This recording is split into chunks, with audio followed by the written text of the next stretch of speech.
même si les symptômes de la mort ont enlevé tout espoir de vie, même si les corps des défunts gisent près du tombeau.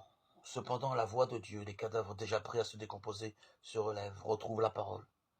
Le fils est rendu à sa mère. Il est rappelé du tombeau. Il en est arraché.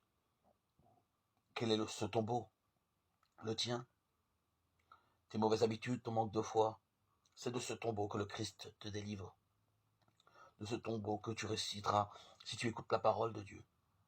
Même si ton péché est si grave que tu ne peux le laver toi-même par les larmes de ton repentir, l'Église, ta mère, pleurera pour toi, elle qui intervient pour chacun de ses fils, comme une mère veuve pour son fils unique, car elle compatit par une sorte de souffrance spirituelle qui lui est naturelle.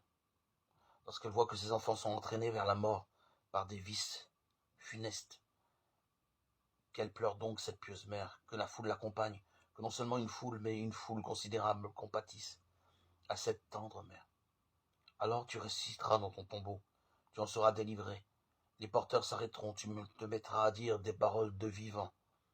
Tous seront stupéfaits.